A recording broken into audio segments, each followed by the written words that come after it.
Hello, DelusionDispeller, back for possibly the conclusion of the magic powers of the narcissist. So as I was saying, narcissists are like chameleons. You know, those little animals that blend in with their surroundings. If someone looks at and confronts a narcissist because he or she needs a constant narcissistic supply of adoration and praise and telling them how wonderful they are, or how fearful that somebody is of them, whichever the type of narcissistic supply they're getting, the point is they need it. And because of this, they will put on a persona of rebellion, of anger, of false accusations, blame, confusion. The false tears will come and go. Usually false tears look like tears without any real emotion. Sometimes somebody can act like they're crying and not even shed any tears. That's another way they do it. False sorrow is another thing they use. They will often hook up with somebody that they claimed not to like before, or they'll do something that they said they were completely against. In my case, Anita was very much against having her picture taken, or about me even taking my own children's pictures. Like, for instance, they were sleeping at one time and I was telling her that I took pictures of my children while they were sleeping. Well, Anita had a gasket over it.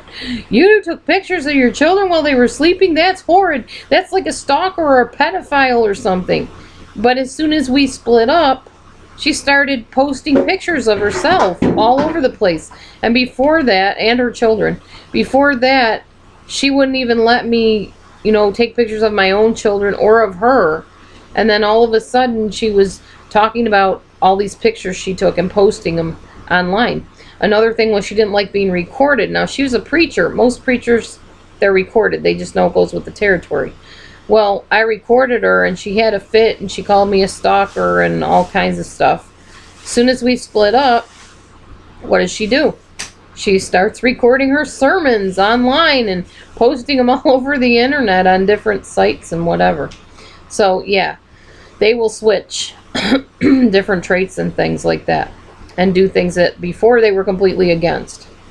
A narcissist will switch like this as needed. It's kind of like, have you ever seen those magic change illusions, the magic tricks, where the guy is kind of dancing around and has a big cape or a big, I forget what they are, like a big curtain type thing, and he wraps it around in the air, and the woman goes behind it, and she has a pretty pink dress on, and then they dance around a little bit more. She goes behind it again, and she has maybe a green dinner gown on, dinner dress, whatever. She goes behind it again. She has another type of skirt on, and she keeps changing. That's how a narcissist is. They switch traits as needed, like those magic change costume changers. How will they know when to switch back into the old person? They just know. I don't know how to explain it. A narcissist just knows that with this person I act this way, with that person I act that way. There's certain traits that this person expects of me and will make them comfortable and get them in my clutches, and this other person will not go for it. They just know that. They watch. They're people observers and people watchers. So they know to switch back into that old person if the new narcissistic supply that they've replaced you with does not work out for them. You need to stand by your boundaries. Catch the narcissist at his or her own game. Be very upfront with them and say, no, that's not what I said. No, that's not what happened in that situation. That's not what I want. That's not what I meant. That's not what I choose to do. They will attempt to bait and switch you by saying, are you sure that's not what you want? Are you sure that's what you said? That's not really what happened, is it?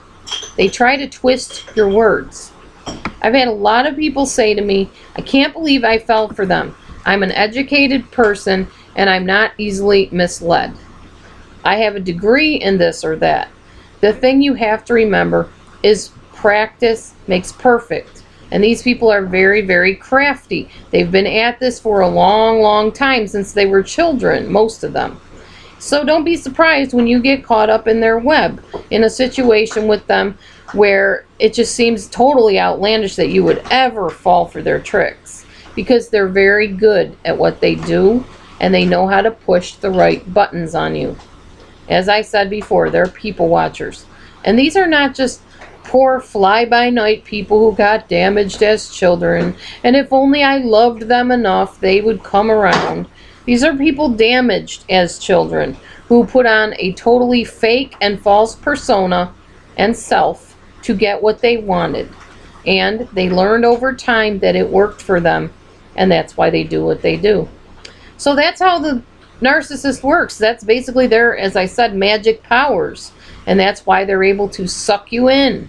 These are very, very crafty, skilled people. They are excellent actors. They are very convincing. They can be charming. They can be angry. They can be manipulative, playful, whatever they need to be. They do the costume change. So stay tuned as I post more remakes of my videos. Be sure and subscribe below so you make sure you don't miss out on any of my newer videos. Thanks a lot for watching. As always, if you're in a situation of abuse, please get out if it's safe to do so. If not, tell a safe person.